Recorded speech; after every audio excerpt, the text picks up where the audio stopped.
Le voy a dar lugar, pocas veces lo hago, pero si hay personas que tal vez tengan alguna duda doctrinal, alguna pregunta, una inquietud que quieran formular con el debido respeto, estoy llano, a la medida de mis posibilidades, tratarles de contestar y orientar.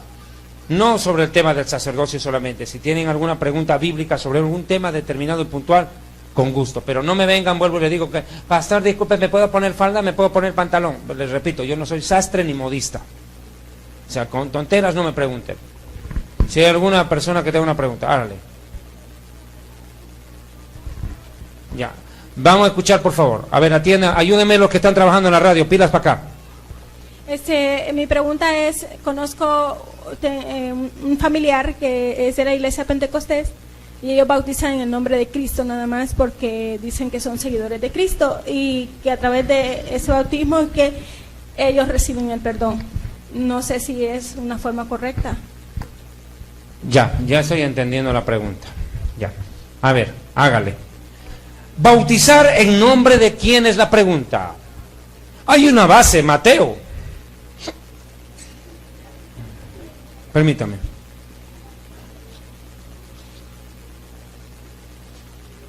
Mateo 28, 19, suegras, hermanos y hermanas. Ven.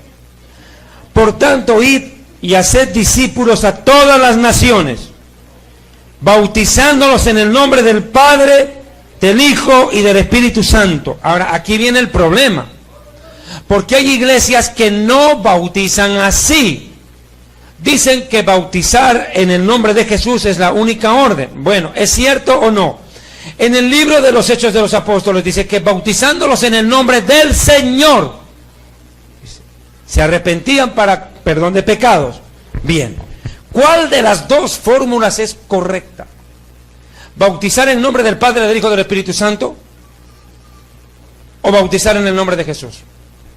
Las dos son correctas. El problema es cuál está de doctrina antecediendo a la anterior. ¿Por qué le explico esto? A ver, atiendan, suegras. Mire, el problema es el siguiente. Hay iglesias que creen que Jesús es el Padre, que el Espíritu Santo es el Padre y que el Hijo es el Jesús, y que el Hijo es el Espíritu Santo. O sea, ¿qué? Sí, así. No se entiende. Yo tampoco entiendo. Pero eso es lo que predican. Dicen que Jesús es el Padre, al mismo tiempo el Espíritu Santo. El Espíritu Santo es el Padre y es Jesús, y Jesús es el Padre y el Espíritu Santo. ¿Cómo es eso? Dice que uno. Bueno, el problema es el siguiente, entiéndame. No es en nombre de quién bautizar el problema, sino si la Trinidad es verdadera o falsa. Esa es la pregunta de fondo. Respondo. Deuteronomio 6, verso 4, vea. Se la voy a responder. Esa es una buena pregunta. A mí me gusta responder ese tipo de preguntas. Deuteronomio 6:4, ¿encontró o no? Escucha a Israel, el Señor nuestro Dios, el Señor. Ahí está el problema, que no han entendido este tema. En el hebreo la frase sería Shema Israel, Adonai Eloheinu, Adonai Echad. Esta palabra en hebreo Echad significa unidad compuesta. Es una palabra muy rara, pocas veces aparece en el hebreo, en el idioma original, muy pocas veces. Por ejemplo, en el 1:5 del Génesis aparece por primera vez la palabra Echad. Génesis 1:6.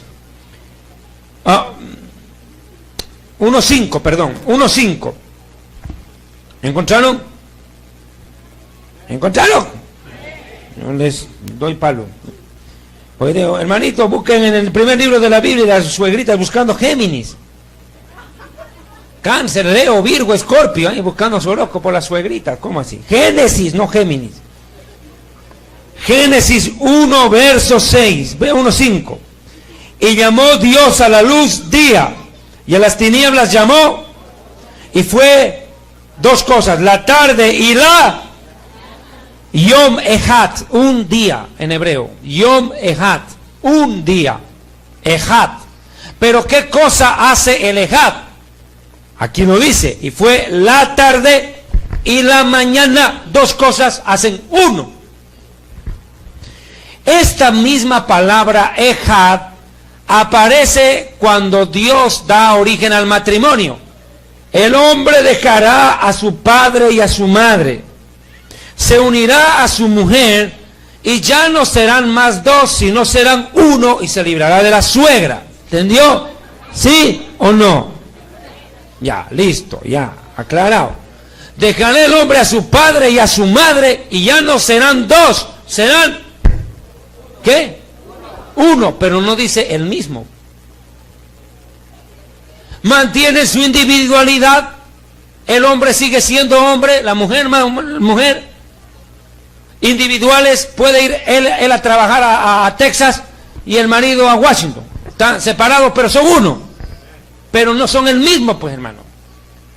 O sea que la palabra ejad significa unidad de compuestos.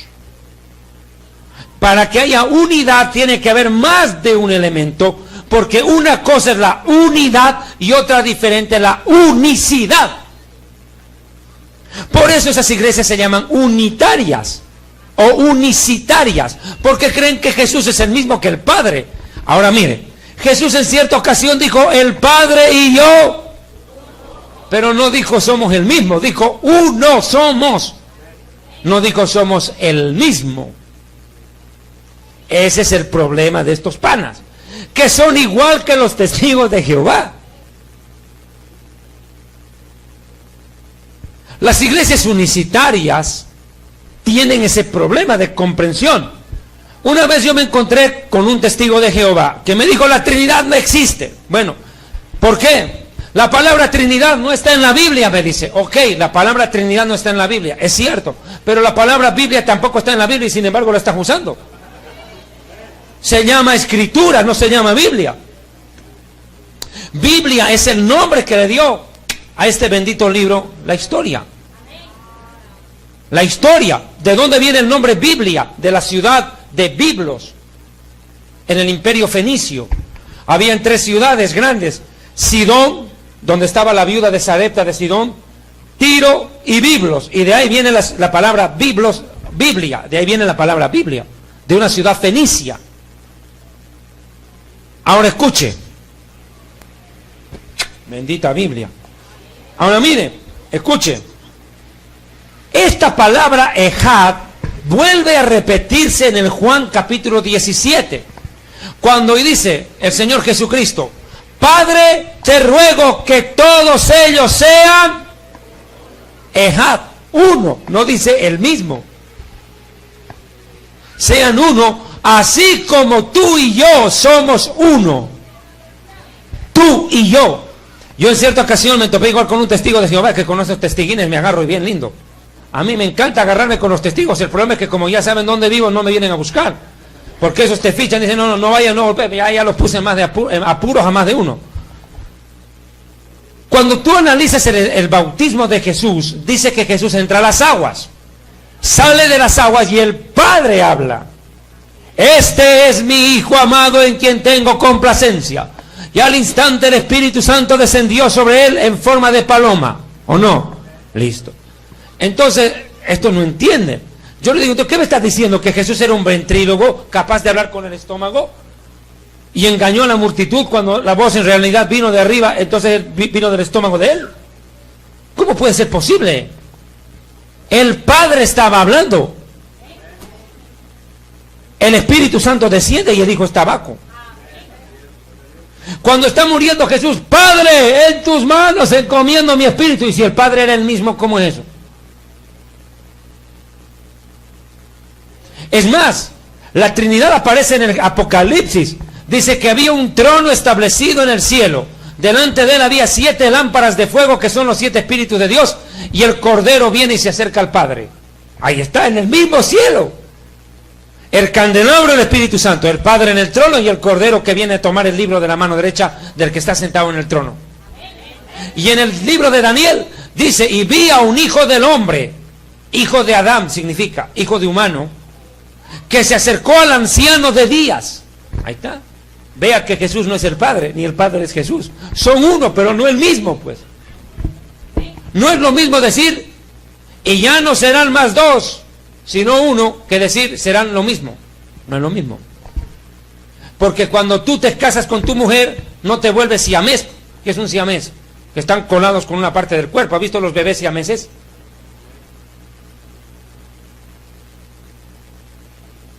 Y hasta eso serían uno, porque cada cual tiene su propia alma. Estarán unidos por alguna parte del cuerpo los dos bebés al nacer, pero cada cual tiene su alma, tiene su propia forma de pensar, tiene su propio mundo interno. Ve, hasta esos dos, vea, son uno, pero no son el mismo. ¿Entendieron, hermanos y hermanas, y en especial suegras? Bueno, más les vale, si no ya saben, o son burritas o están endemoniadas. Dios le bendiga. La pregunta que yo le quiero hacer, no sé, si realmente una persona que ha sido llamada por el Señor para el pastorado, para cualquier ministerio, y esa persona comete un pecado, adulterio, ¿realmente existe otra oportunidad para que pueda volver a restaurarse para servir a Dios? La respuesta es, mira, a ver, nosotros los judíos tenemos un concepto muy diferente al de ustedes. Frecuentemente para ustedes, cuando a una pregunta yo respondo con otra pregunta, soy un grosero. Pero cuando nosotros los judíos escuchamos una pregunta, nuestra inteligencia se revela en hacer otra pregunta. Dice que cuando los fariseos le preguntaron a Jesús, ¿es lícito pagar impuesto al César? O cuando le dice, ¿de quién es el bautismo de Juan? Jesús respondió, respóndeme esta pregunta, le dice, ¿Juan bautizaba por Dios o por los hombres? No pudieron responder.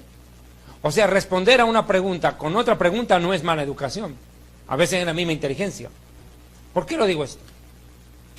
La pregunta de ella es, ¿una persona que cometió pecado moral puede seguir sirviendo a Dios? ¿Puede volver al ministerio? Mi pregunta entonces, ¿acaso Dios no restaura? ¿O es de que somos tan despiadados? Mire, yo lo he dicho claro. A mí me tendieron una trampa con una prostituta, hicieron aparecer cosas que yo nunca escribí ni escribiría. Dios sabe hasta dónde yo fui culpable y hasta qué punto fui inocente. Y yo salí en un video y pedí públicamente perdón cuando habían muchas cosas de las cuales yo no tenía que disculparme, porque yo no las había escrito. Yo asumo, y estoy hablando de lo mío y creo de dominio público. A mí no me duele hablar de lo mío porque ya lo que pasó, pasó. Pero más bien eso ha servido para que otros se levanten y sean restaurados. Yo pedí perdón aún asumiendo responsabilidades que no eran mías. Pero dije, bueno, si me equivoqué en algo, pues asumo y pido perdón. Punto, total. Dios sabe hasta dónde yo fui víctima de una trampa y hasta dónde yo fui culpable de un problema. Y pido perdón. Pero me humillé. Pedí perdón públicamente en internet. Si yo no me hubiera humillado ante Dios, hoy no estaría predicando aquí. Si yo no hubiera dado la cara, Dios no me lo ha respaldado. A ver, lo voy a poner. Hablemos con el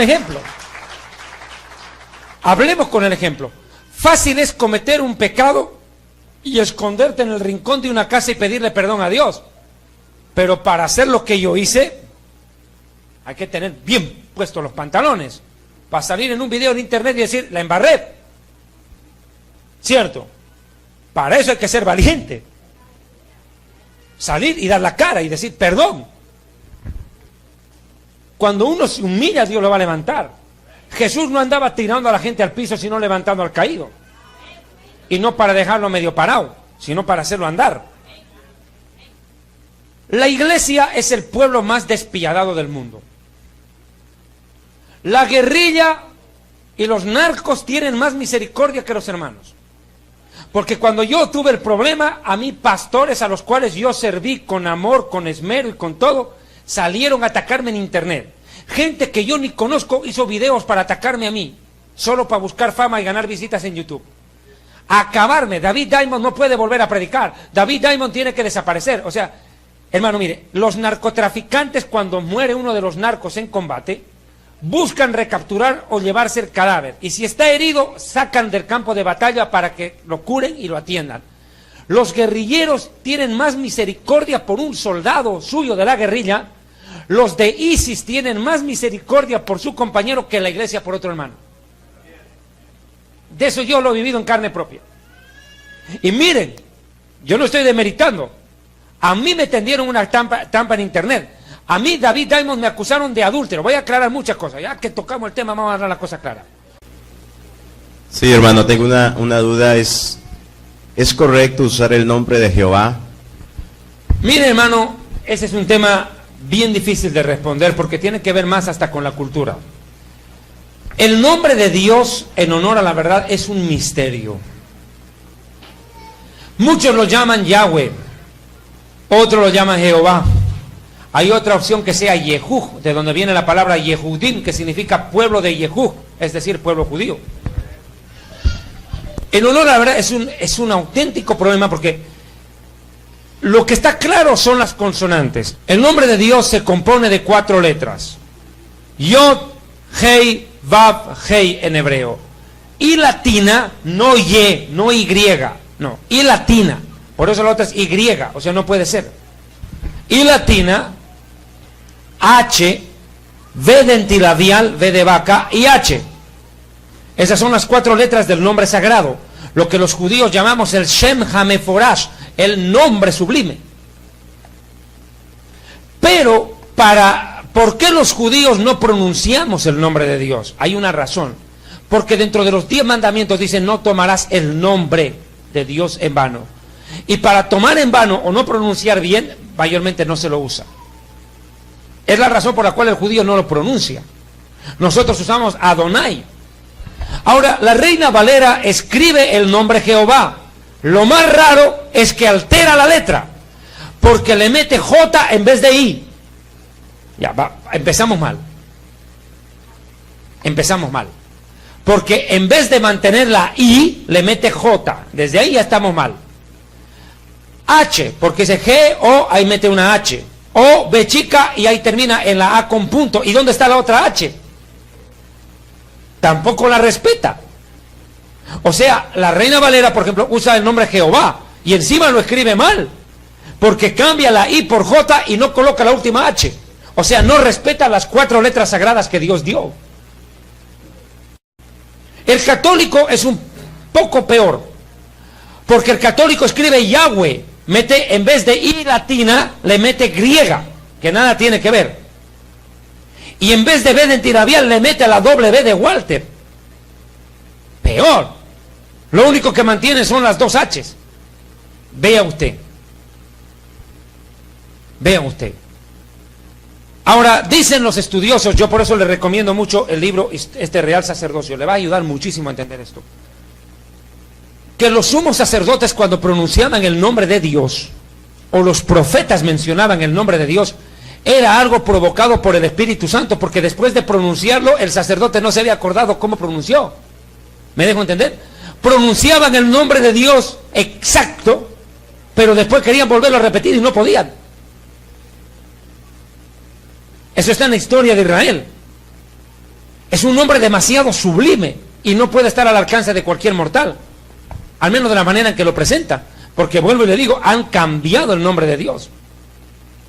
Esa es una razón, creo que me di a entender. Lo que es correcto es que si se escribe el nombre de Dios, seamos responsables. Respetemos las 4 letras que le dio Moisés. La I latina, no griega, la H, la V dentilabial y la H. No metan yes, ni metan Jotas, ni metan W, porque nada tienen que ver ahí. Hágale. Atrás. Sí, mi pregunta es, más que todo, duda. Nosotros estábamos asistiendo a una iglesia donde a partir de noviembre y diciembre nos anuncian las primicias o la cosecha y nos obligan en la iglesia que a partir de enero tenemos que pagar primicias. Mire, yo hice una conferencia sobre las primicias hace tiempo atrás en Colombia y el pastor nunca más me volvió a invitar. Lo siento. Sí, porque cuando uno ve el término primicias, usted tiene que buscar la palabra primicias en la concordancia. Ahorita te van a dar, para de sufrir. Busca la palabra primicias en las concordancias y tú vas a ver qué tiene que ver con el primer niño que llega al mundo de su madre, el que abre primogenitura. El primer animal que nace, por ejemplo, de la burrita. Pare la burrita al primero y hay que redimir primogénito de asno. Eso está en Levítico. La primicia de la cosecha de los árboles. O sea que era primicia para humanos, animales y árboles. Y esa primicia era presentada como ofrenda enteramente a Dios. Todo. ¿Por qué? A ver, te explico. Los judíos llamamos el pidión Javem, rescate de primogénito. Ejemplo, la mamá da a luz su primer niño. Ya, ese niño, acabamos de leer, dice, primogénito es mío, dice Dios. O sea que el niño que nace, abre matriz, le pertenece a Dios, no a los papás. Le pertenece a Dios. Pero los padres, para poderlo criar, tienen que indemnizar a Dios. Y había que entregar 50 ciclos de plata. Eso dice la ley. Se entregaba esos ciclos de plata, monedas de plata, y entonces el hijo podía irse con su mamá a casa y con su papá y ser criado en casa, pero recordando que le pertenece a Dios. Era como una fianza. ¿Me dejo entender? Ya. Ese concepto también abarcaba para animalitos y plantas, toda la cosecha era de Dios. Pero hoy en día entró dentro de la iglesia evangélica, haciendo entender que el primer sueldo del año, enero, le pertenece a Dios. ¿Correcto o no correcto? Incorrecto. Incorrecto, porque a la iglesia nunca se le dio la primicia. A la iglesia se le entregó como sustento los diezmos y las ofrendas. Yo creo que la primicia debería ser algo voluntario, no forzoso. Porque Dios ama al dador alegre, no al dador engañado.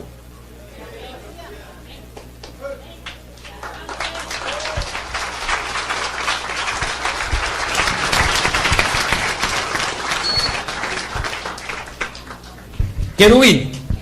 Dios bendiga, hermano David Diamond. Yo tengo esta pregunta y he hecho muchas veces.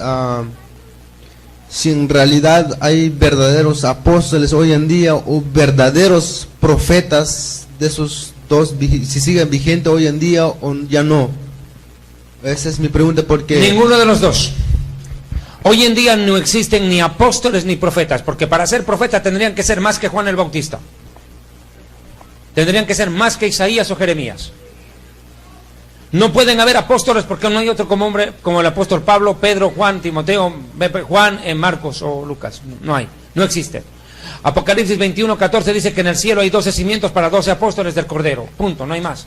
Todo predicador que se declare apóstol es un marihuano. Todo predicador que se declare profeta es un marihuano. Así de simple. Está perdido. No lo hay. Lo que hay es... Lo que existe es el don de profecía. Y lo que existe es el apóstol, tal vez como un servicio, el misionero, que está haciendo una función apostólica de una u otra manera, al ir a abrir iglesias en medio de la selva, en el África, en país musulmán.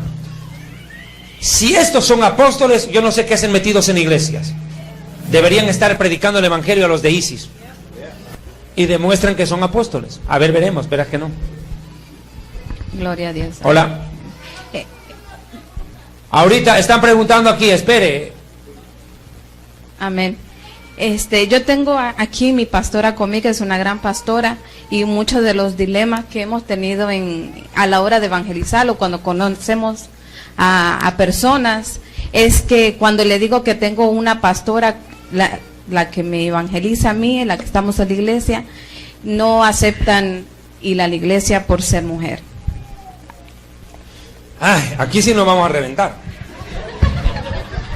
Donde hay pastora, no hay pastor. Tan corto como eso. Lo que sí yo creo es en el ministerio de la mujer. Yo creo que Dios, dentro del sacerdocio que le ha dado a la iglesia, que es diferente al de mi pueblo Israel, porque en mi pueblo Israel la mujer no podía entrar al tabernáculo. La mujer descendiente de Leví no podía presentar ofrenda, no podía entrar. Dios, sin embargo, en el sacerdocio de Melquisedec le permite a la mujer recibir el Espíritu Santo. De eso ya es una gran diferencia. Al permitirle recibir el Espíritu Santo a la mujer, se cumple lo que dice Joel 2. Derramaré de mi espíritu sobre mis hijos y mis hijas, mis siervos y mis siervas. Lo que creo que hay que entender aquí es el rol. Yo respeto a las mujeres que están a cargo de una iglesia, más que a un varón, porque ellas asumieron lo que los hombres no tuvieron el pantalón de asumir.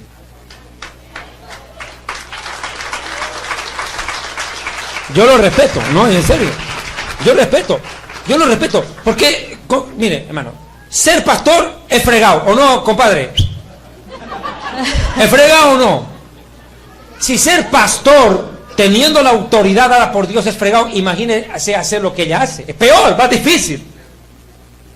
Más difícil. Yo pienso que la mujer puede predicar. Tiene el deber de hacerlo. Porque a todos nos dio la tarea de predicar el evangelio.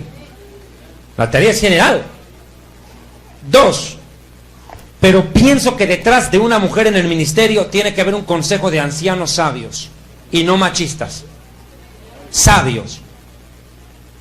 Que no anden buscando darle golpe de estado. Que respalde.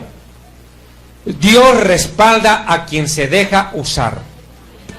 Varón o mujer. El peligro es cuando la mujer pierde la humildad. Lo mismo que si fuera varón, pierde la humildad, perdió todo. Y 2, cuando la mujer se rodea de puras mujeres en el ministerio, el espíritu de Jezabel va a tomar control de esa iglesia. Y ahí vino la caída de la congregación. Yo hice una prédica que se llama Las vendas mágicas de Jezabel. En Perú la filmé hace años y creo que ha sido una de las prédicas más vistas de las que Dios me ha permitido enseñar, porque ahí explico el verdadero ministerio de la mujer. Primero, como ayuda idónea de su esposo. Es un gran ministerio. Como madre ejemplar de los hijos. Como una sierva de Dios que testifica ante la sociedad del poder del evangelio, de lo que Cristo es en su vida. Pero también soy consciente que Dios a la mujer le dio una gran responsabilidad en la iglesia. La mayoría de las iglesias están compuestas por mujeres. Y la mayoría de esas mujeres son suegras. No, a ver, ya, fuera de broma, en serio, son ancianas. Y esas ancianas son las que oran, ayunan y claman a Dios. Y por el clamor de esas suegritas, las iglesias y los siervos de Dios están en pie. Esa es una gran verdad. ¿Quién puede quitarle el mérito a eso? Dios bendiga a las suegras. Yo, en serio. Yo creo en el ministerio de la mujer. Creo que Dios puede hablarle a una mujer. Creo que Dios usa a una mujer. Pero yo tanto inclinarme a llamarle pastora, yo sí tengo mis reparos. Porque hoy en día miren lo que ha pasado. Miren la Wanda Rolón en Puerto Rico. Y es apóstola. ¿Dónde hay apóstolas en la Biblia? O sea, yo también tengo que respetar un organigrama, hay un texto. No hubo una sola apóstola en la Biblia. Pero ahora vienen las viejas esas, se declaran apóstolas. Pero vuelvo y le digo, donde hay pastora, no hay pastor. Lo que hay es una sierva de Dios, ungida por el Espíritu Santo, cuidando de un rebaño con amor, como cuidaría por sus hijos. Y eso merece respeto, mi respeto. Vuelvo y le digo. No, vuelvo y le digo. Y remarco una frase de todo. Si ser pastor es difícil, con la autoridad que Dios le ha dado, lo que hacen ellas es más difícil, por ende más mérito. Siguiente pregunta. Le voy atrás. Había una hermana que levantó la mano. Atrás.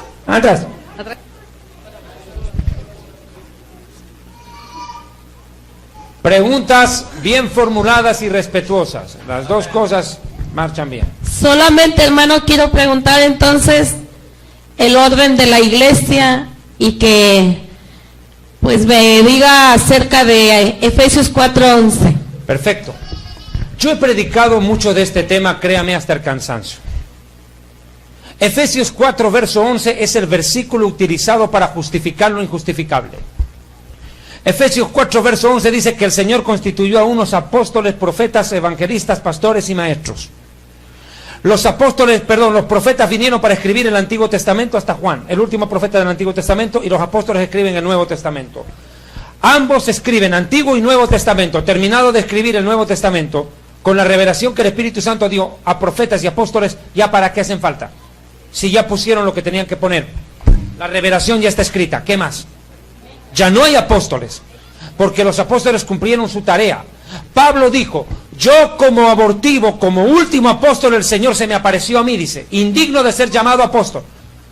A ver, escúchame. el apóstol viene a escribir el Nuevo Testamento. Pablo dice que él es el último apóstol. La palabra último en griego es ergazo. Ergazo significa el que pone fin a la lista, el que cierra ciclo, el que no da lugar a algo más allá. Eso dice en griego. Ahora Pablo dice que él es el último de los apóstoles, el último apóstol, y que como abortivo el Señor se le apareció a él, y que él es indigno de ser llamado apóstol porque persiguió a la iglesia. Es más, fue causante de la muerte de Esteban. Listo, ok. Dice textualmente él, indigno de ser llamado apóstol. Pregunto, ¿acaso de los que están vivos hoy en día son más meritorios que Pablo para llamarse apóstol? ¿Verdad que no? Son unos sinvergüenzas. La Biblia dice que son falsos apóstoles, obreros fraudulentos, estafadores que se disfrazan como apóstoles de Cristo. No hay apóstoles en este tiempo, no hay. Porque los apóstoles y profetas, en Efesios 2:20, dice que apóstoles y profetas, no así maestros, evangelistas ni pastores, específicamente apóstoles y profetas, vinieron a colocar el fundamento, y el fundamento es la Biblia. Y en la Biblia se presenta que Jesús es el Mesías. Punto. Ya está escrita la revelación. Ya no existe más revelación. Eso también hay que aclarar. En este tiempo ya no hay más revelación del Espíritu Santo. Todo lo que el Espíritu Santo tenía que revelar ya está escrito en la Biblia. Lo que hace el Espíritu Santo es dar iluminación para entender la revelación. Porque si tú dices que hay más revelación, es que hacen falta apóstoles, hacen falta profetas y la Biblia está incompleta. O sea, no hay cabida por ningún lado. No hay. Ahora quiero aclarar algo. Hay ciertos versículos mal traducidos. Por ejemplo, hay un versículo que utilizan mucho en Hechos de los Apóstoles, o en Romano creo que es, donde dice que los apóstoles Pablo y Bernabé, y dicen, mira, ahí está llamándolo apóstol a Bernabé. Ese versículo está mal traducido en la Reina Valera, porque en el original dice, y el apóstol Pablo junto a Bernabé, no dice que sea Bernabé apóstol. El problema es que el traductor del versículo mete la pata. Porque, Pablo y Bernabé, los apóstoles, Pablo y Bernabé, pero en el original no dice eso, dice el apóstol Pablo y Bernabé. Nunca fue llamado apóstol Bernabé. O sea que por una mala traducción quieren justificar lo injustificable. Pablo tuvo colaboradores en el ministerio, como Tíquico y otros más, pero no eran apóstoles. Es más, Pablo nunca nombró apóstol a Timoteo. Ahora, ¿por qué se llaman tanto apóstoles unos a otros? Porque es un buen negocio. Porque un apóstol tiene a cargo una red de iglesias y todas las iglesias le entregan la plata a él. Es una empresa con muchas sucursales. Excelente negocio. Siga, siguiente pregunta. Aproveche. Porque esto no lo hago en otras iglesias. Así bueno, yo le voy a preguntar hola, buenas. Sí, sobre el versículo que está en San Juan 14:8, cuando dijo Felipe, le dijo, Señor, muéstranos al Padre, y nos basta. Jesús le dijo, tanto tiempo hace que estoy con vosotros y no me has conocido, Felipe. El que me ha visto a mí, ha visto al Padre. Volvemos al punto de la pregunta anterior. Volvemos al tema. Se lo voy a hacer más complicado para que me entiendan. Siéntate un ratito y después van a preguntar. Ahorita esperen, dejen responder. ¿Por qué los judíos bautizaban en el nombre de Jesús y no en el del Padre y del Espíritu Santo? Aquí está la respuesta. En el Hechos de los Apóstoles, nadie se bautizó en el nombre del Padre, del Hijo y del Espíritu Santo. Nadie. Todos se bautizaron en el nombre de Jesús, pero hay una razón. Eran judíos. Segunda razón, ¿por qué? Porque todo judío conocía ya al Padre. Y todo judío conocía al Espíritu Santo desde el Génesis 1:2, cuando el Espíritu de Dios se movía sobre la faz de las aguas. El problema del judío era reconocer al Hijo. Pero el gentil que está en la selva, bunga, bunga, bunga, bunga, metido en medio de la selva, ese no sabe que hay un Padre, no sabe que hay un Hijo, no hay Espíritu Santo, no sabe nada. A ese hay que predicarle, mira, bunga, bunga, tú no eres hijo del mono, ¿ok? Dios te creó y ese Dios es el Papá Dios. Él envió a su Hijo y luego de que su Hijo murió y resucitó, envió al Espíritu Santo. ¿Me entendiste? Sí. Ahora entonces te vas a bautizar en nombre de ese Padre que acabas de conocer, en nombre del Hijo que acabas de conocer y del Espíritu Santo que vas a recibir. ¿Ahora entendiste? Ese es el punto. O sea, esto del Padre, Hijo y del Espíritu Santo se aplica más al gentil que al judío, porque el judío ya sabe quién es el Padre, ya sabe quién es el Espíritu Santo. El problema del judío siempre fue el Hijo. Porque al bautizarse por es identificarse con. A ver, se lo voy a demandar. Al bautizarse por es identificarse con. Simple. El judío se identifica con el Padre y con el Espíritu Santo. El problema es que no se identifica con Jesús. Por eso se bautiza en el nombre de Yeshua, porque lo está aceptando como Mesías ese momento. El gentil, en cambio, no sabía quién era el Padre, quién habrá creado el mundo, debe haber un Dios, ya, debe ser la Pachamama, la Madre Tierra, el Inti, el Sol, ¿quién habrá creado? Pero cuando tú le predicas la verdad, ya sabe que el Sol no lo creó, ya sabe que la Tierra no es Dios, que el tigre no es Dios, que el elefante no es Dios, que la vaca no es Dios, o sea que Dios creó todo eso, ese es el papá. Listo, entonces me bautizo en honor al papá. Ahora el papá manda un hijo, me bautizo en honor al hijo. Y ahora el hijo envió al Espíritu Santo, me bautizo en honor al Espíritu Santo. Ahí, ahora me entendió. Bautizarse por es relación con. ¿Listo? Es por eso. Ahora, escúcheme. Ahora, las iglesias que bautizan en el nombre de Jesús tampoco lo hacen mal. Pero tienen que primero entender que en Jesús está la plenitud de la deidad, la plenitud de la divinidad, dice en Colosenses. Ahora, cuando Jesús habla, tiene ese diálogo, muéstranos al Padre y nos basta. ¿Qué es lo que Jesús le está diciendo? Oye, dice, el carácter del Padre está en mí. ¿Quieres conocer al Padre? Mírame a mí, eso lo está diciendo. No habla del mostrar físicamente, sino que Jesús representa en carácter, en eternidad, en todo al Padre. O sea, ver a Jesús es entender el carácter del Padre, porque lo que es el Hijo refleja al Padre, el Padre al Hijo. ¿Me dejo entender? ¿Aclarado? Espero. Si no sos testigo de Jehová, ya. Dios le bendiga. Hola. Una pregunta, ¿un pastor puede sacar a un miembro de una congregación? Sí, bajo ciertas reglas. Que no quiera arrepentirse después de cometer un acto de inmoralidad, de estafa, de maltrato contra otros hermanos, de crear división dentro de la congregación. La Biblia dice, después de 2 o más reprensiones, expúlsalo porque ya está reprobado. Expúlsalo. El problema de los pastores no es que expulsan, el problema es que no los expulsen. Porque si los expulsaran, sería mejor. Hay gente que viene a hacer división en la iglesia, a enfrentar, a chismear, a hacer pelear a los hermanos, a crear discordia en la congregación. Y los pastores dicen, ay, hay que perdonarlo, hay que perdonarlo, hay que perdonarlo. ¿Y cuántas veces te va a destruir la iglesia? Yo creo que hay situaciones en las cuales Jesús, la palabra de Dios es clara. Dice, después de 2 o 3 amonestaciones, échenlo. Jesús mismo dijo, a solas, con 2 testigos, ante la iglesia, y si no entiende, échenlo, ténganlo por gentil y publicano, bótenlo fuera. Pero no estoy de acuerdo, yo no estoy de acuerdo con esos predicadores dictadorzuelos, tiranos, soberbios, que lo votan a uno de la iglesia por denunciar las matufias de este sinvergüenza. Ahí es muy distinto. Si el predicador es un corrupto, un ladrón, que se está robando la plata de la gente, que no entrega cuentas del dinero de las ofrendas y los diezmos, que el dinero de las ofrendas y los diezmos los maneja él con su familia, no, hermano, es que el pastor tiene que oler a oveja, no a lana de oveja, ¿cierto? Entonces, ¿qué ocurre? Cuando vienen, no toques al ungido de Dios. Cuando le están diciendo, pastor, ¿cómo así que el hombre pacta con Dios? ¿Qué está predicando usted? ¡Te largas de la iglesia! Mire, en parte te hacen un favor. Porque quiere decir que el diablo no te quiere en su equipo. Si el diablo no te quiere en su equipo, te echa un favor. Si te van a votar por defender la verdad, que te voten. Pero si te votan por sembrar discordias, chismes, enfrentar a los hermanos, yo que tú, mi hijita, o hijito, o quien quiera que seas, mejor me cuido porque el juicio de Dios te va a caer.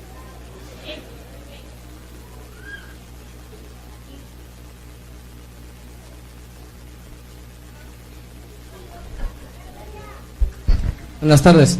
Hola. Mi pregunta es, ¿cómo saber cuando el Espíritu Santo te toca otra vez cuando está en la alabanza? ¿Cuál es la forma correcta? Mira, el Espíritu Santo puede tocar aún antes de entrar al culto. El Espíritu Santo es soberano, puede tocar el corazón de una persona en alabanza, en la prédica, al final del mensaje. Pero Dios es un Dios de respeto. La Biblia dice claramente que se hagan las cosas decentemente y con orden. El problema pasa porque hoy en día creen que unción es hacer que la gente salte como rana en sartén caliente o que se revuelquen como zancudo fumigado con baigón. Y eso creen que es la unción del Espíritu Santo, que la gente empieza a reír como 2 tontos ahí sentados. Eso no es la unción del Espíritu Santo, ese no es el poder del Espíritu Santo. Dios no es más Dios cuando agarra a una persona y la estrella contra la pared. Dios dice, ay, vean que soy Dios, ¡pum! Y tirado contra la pared. No, porque Dios trata con dignidad al ser humano. Porque lo hizo a su imagen y semejanza, es decir, le dio dignidad. Dios no está tirando a la gente al piso y tirándolos contra las paredes que se choquen unos con otros. Dios trata con respeto a su creación. Dios trata con dignidad al ser humano. Porque lo hizo a su imagen y semejanza, es decir, le dio dignidad. Dios no está tirando a la gente al piso y tirándolos contra las paredes que se choquen unos con otros. Dios trata con respeto a su creación. Dios trata con Y lo que tú estás viendo en esas iglesias no es iglesia, eso es secta. Y no son pentecostales, son pestecostales. Una peste, una sarna, donde la gente se tira al piso, se revuelca, choca, gritan, hacen relajo. No, es nada que ver. Eso no es iglesia, es un manicomio. Por eso Pablo dice, hagan las cosas decentemente y en orden, para que si viene algún inconverso o indocto no piense que ustedes están locos. Porque la imagen que se da de que esto es un manicomio. ¿Respondido o no? Con orden, con decencia y dignidad. Dignidad, es la palabra, dignidad. Dios le bendiga. Tengo una pregunta. Usted habló ayer acerca de las elecciones que posiblemente van a ser no canceladas, pero detenidas. Yo quisiera saber, recientemente se firmó un tratado de paz entre Irán y Rusia. Mi pregunta es, Marcos 13:28 habla de la higuera, aprender de la higuera, y el libro de Apocalipsis 16:16 nos habla de Armagedón. ¿Qué papel tiene ese tratado de paz y las elecciones, hablando un poquito de lo que usted habló ayer, con Armagedón? O si usted me pudiera explicar un poquito acerca de Armagedón. Cómprate el libro Historia del Futuro. Ya, para de sufrir, ya te respondo. No, en serio, compren el libro Historia del Futuro y van a estudiar los temas de profecía bíblica en detalle. Irán es un partido importante en el final de los tiempos. Irán va a hacer tambalear al mundo. De acuerdo a la profecía de Ezequiel 38, verso 5, Irán firma un acuerdo con Rusia y provoca la batalla de Gog y Magog e invade Israel. Vea mi prédica en YouTube, Rusia en la profecía bíblica. Ahí explico cómo Rusia va a invadir a Israel en el final de los tiempos, aliado con Irán. Lo más tremendo que Irán logró ya firmar paz con Estados Unidos y le dejan desarrollar armamento nuclear en la administración Obama. Irán es un país que va a llevar al mundo a una verdadera masacre. Y sobre la suspensión de las elecciones, mire hermano, más siervos de Dios están diciéndolo abiertamente. A mí me ha sorprendido, gloria a Dios, porque cuando yo lo dije no me creyeron. Yo no lo aseguré, yo dije, muy probablemente no van a haber elecciones en Estados Unidos. Y muchos siervos de Dios están saliendo precisamente a afirmar lo mismo, porque Dios se los ha hablado directamente. Ya respondo, ellos respondan por lo que Dios les dijo a ellos, no, yo no puedo responder por ellos. Siguiente pregunta. Ay, qué cansado.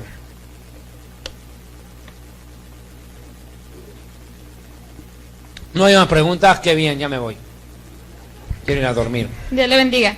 Mi pregunta es si después del arrebatamiento habrá una segunda oportunidad para los que se queden aquí. Lo dudo. Seriamente lo dudo. Porque el que tendrá prioridad en todo es Israel. Es Israel. Mire, esa es una doctrina que tiene una lucha muy fuerte. ¿Va a haber salvación en medio de las naciones luego del arrebatamiento? Dios va a seguir obrando, pero salvarse para un gentil va a ser mucho más difícil de lo que es ahora, porque la prioridad y la facilidad la va a tener el judío. Yo no me esperaría la segunda oportunidad, porque si con todas las facilidades que da la primera no te vas, ya el resto no creo. Personalmente no. No creo que pueda hacerle frente, a eso me voy. No digo que no haya. Va a haber gente entre las naciones que va a recibir la salvación, pero va a ser mucho más difícil, prácticamente casi inalcanzable para un gentil. Dios lo bendiga, hermano. Hola. Yo quisiera preguntarle cómo saber que Dios nos llama a un ministerio. Bueno, ¿cómo reconocer si un ministro ha sido llamado por Dios? Varias características. Primero, hay 3 tipos de predicadores: los que Dios llama, los que se meten y son metidos por los compadres. O sea, uno sí sabe. Hay gente que se mete al ministerio porque piensa que va a hacer plata. Pregúntenle a esos apóstoles de la prosperidad. Los que son metidos por los compadres, por los amigos. Y los llamados por Dios. Un ministro llamado por Dios primero siente gozo y paz con su llamado. El único que no se sintió así fue Jonás. Pero que yo vea, todos estaban felices. En el ministerio se tiene que reconocerlo por la provisión de Dios. Un ministerio que no tiene provisión de Dios, aún en el aspecto económico, no ha sido llamado. Porque el verdadero hombre de Dios, cuando tiene necesidad de algo, levanta la mano arriba. El falso hombre de Dios se la pasa extendiéndola a los demás. Miren las maratónicas de enlace, todo el tiempo pidiéndole plata a la gente. ¿Por qué no le piden a Dios? Si Dios los llamó al ministerio, ¿por qué no les da Dios? ¿Por qué tienen que fregar tanto a la gente? ¿Cierto? Segundo, el crecimiento. Toda planta que nace, crece. Todo ser humano que nace, crece. Todo animalito que nace, crece. Toda iglesia que nace, tiene que crecer. Pero crece en virtud a la naturaleza de su testimonio. No porque busque métodos. No porque voy a poner reggaetón, voy a poner a bailar reggaetón a la suegrita para llamar la atención de otra que venga. No, nada que ver, ¿cierto? Es por su propio testimonio, su conducta, su testimonio y la predicación y la doctrina que le den. Eso es lo que hace crecer una iglesia y es un parámetro claro para ver si una persona ha sido llamada por Dios o no. La provisión de Dios, vuelvo y le digo. Segundo, el crecimiento de la iglesia. Tiene que ser un crecimiento sostenible en calidad y en cantidad. Y una de las pruebas claras de que uno ha sido llamado al ministerio es que el diablo te va a atacar. Va a atacar tu salud, va a atacar tu credibilidad, porque te van a difamar, te van a hacer pedazos, y va a buscar atacar la economía, pero Dios siempre va a proveer. Ahí te vas a dar cuenta.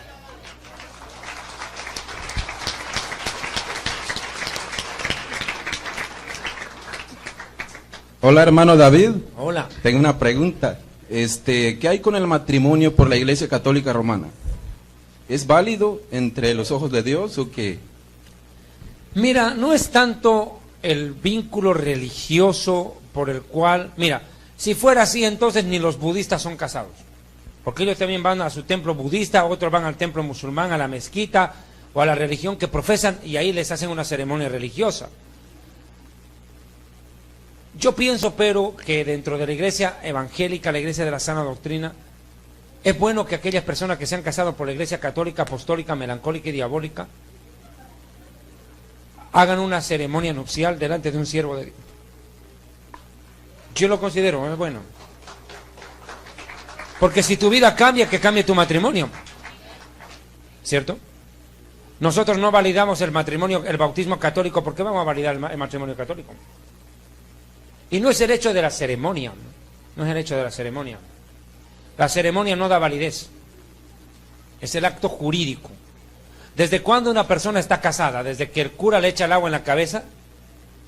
Es desde el momento en que la persona hace el matrimonio civil. Es desde ese momento que ya están casados.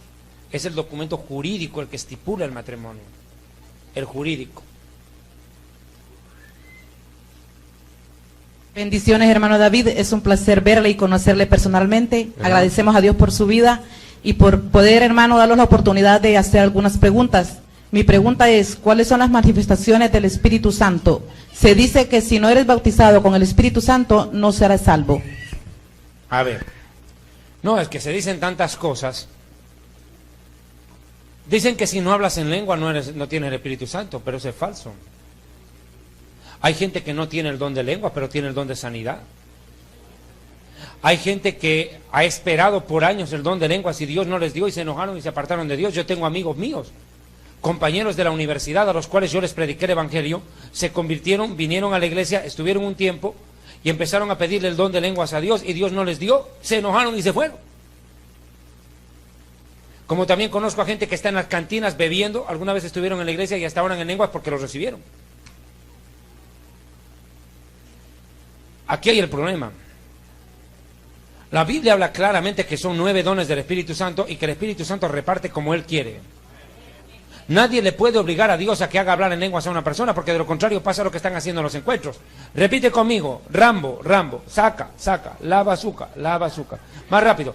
Rambo, repite, Rambo, saca la bazuca, remanga la manga, salta la baranda, buga buga, rabarraba, rabarraba, bunga bunga, Pepsi-Cola, Coca-Cola. Más rápido. Eso están haciendo y le hacen creer a la gente que está hablando en lenguas. Todo para hacerla sentir bien, para que la persona diga: ay, sí, el Espíritu Santo me bautizó, habla en lenguas. Tienen que entender que Dios tiene 9 dones del Espíritu Santo que repartir a la iglesia y que todos los dones del Espíritu Santo son necesarios. Que uno puede anhelar los dones mejores, dice que los anhele, pero no garantiza que Dios te los dé. Pero sobre todo pidan el don de profecía, dice. Personalmente yo creo que el don más útil ahorita para la iglesia es el de discernimiento de espíritus. Más que el de lenguas. Porque si no tienes discernimiento de espíritu, te tumban.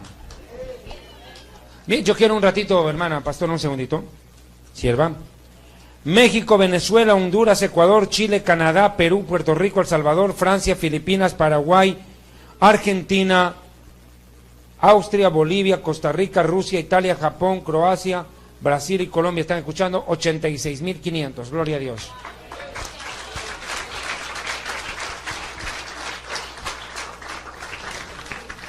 Dios le bendiga.